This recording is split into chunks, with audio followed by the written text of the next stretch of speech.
Welcome to Storytime with Tutu. Today we're going to read Woody Woodpecker Takes a Trip.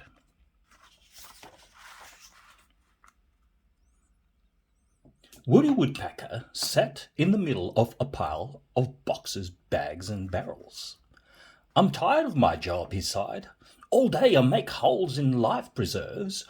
All night I make holes in doughnuts. What I need is a change. I need a long, long sea voyage, and that's what I shall have." Splinter and Knothead were thrilled when they heard Woody's news. Sailing over the bounding waves," they sang. "Not so fast," Woody said. "First we have to find the right boat to sail on." They walked down to the harbour to look at the boats. They were blue boats and new boats, old boats and coal boats. Boats that looked frightful sight, but no boats that looked exactly right. Except for one. And that boat was big and beautiful and seemed seaworthy. They walked closer to have a better look, and Woody fell right over the long legs of a long-faced captain. The captain was moaning and groaning. "My beautiful boat is big and seaworthy, but my beautiful boat is no good. No one will want to sail on such a boat." "Don't say that, Captain," Woody said. "We want to sail on your boat. We want to take a long, long sea voyage." "It's nice of you to try to cheer me up," the captain said. "But just look at that boat. The shipbuilder forgot to put in the windows. There are no potholes. If people sailed on that boat, they wouldn't be able to breathe. No air can get in." Splinter looked at Knothead sadly. Knothead looked at Splinter sadly. They both looked at Woody, who was smiling from ear to ear. "Captain, this is your lucky day," Woody said. "Look at me. I'm a woodpecker. I can make holes in trees and telephone poles. I can make holes for doughnuts and holes for life preserves. So why can't I make holes for your boat too?" The captain raised his head. The captain nodded his head. The captain stood on his head for pure joy. And it was no sooner than done. Rat-a-tat-tat, Woody made potholes in the port side. Rat-a-tat-tat, Woody made potholes in the starboard side. Rat-a-tat-tat, he made potholes in the stern, and he made potholes in the bow. He made dozens and dozens of potholes until the captain cried, "Stop! This boat will be nothing but potholes." Woody beamed with pride as he looked at his work.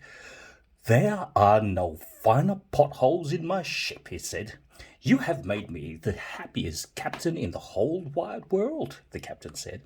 "I want to make you happy too.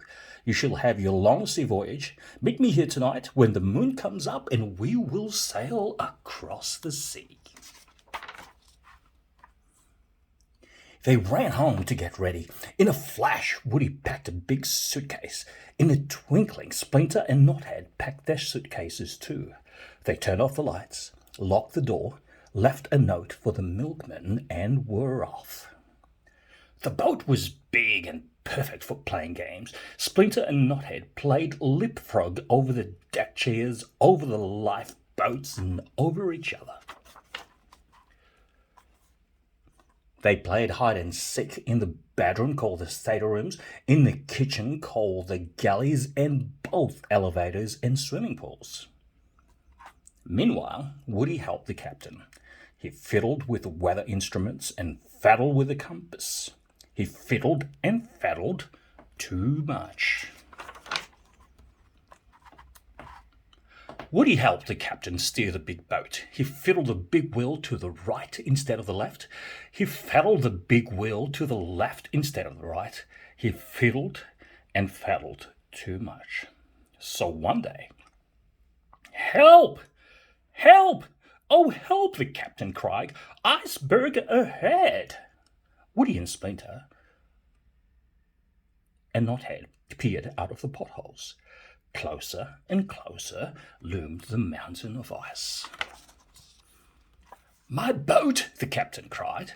"My beautiful boat with its beautiful potholes will be smashed to smithereens!" The captain began to cry. "I can make holes in trees and telephone poles. I can make holes for life preserves and holes for donuts. I can make a hole in the iceberg big enough for a boat to pass through." The captain raised his head. The captain nodded his head and laughed. The captain stood in his head for pure joy. And it was no sooner than done. Rat-a-tat-tat, Woody drilled a small hole. Rat-a-tat-tat, Woody drilled a bigger hole. Rat-a-tat-tat, rat-a-tat-tat-tat-tat-tat-tat. Woody drilled a big, huge, gigantic hole, and the boat sailed right through the hole in the iceberg. "Hurrah!" the captain shouted. "Hurrah for the pothole maker! Hurrah for the iceberg breaker! Hurrah for Woody Woodpecker!" From the North Pole they sailed to the South Pole. They would have sailed to the East and West Pole, but there aren't any such places.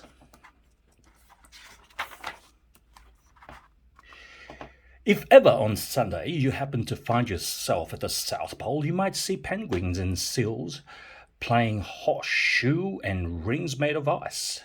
They will tell you in penguin and seal talk that the ice rings were made by a certain woodpecker by the name of Woody, who happened to pass by one day. And that is the end of Woody Woodpecker.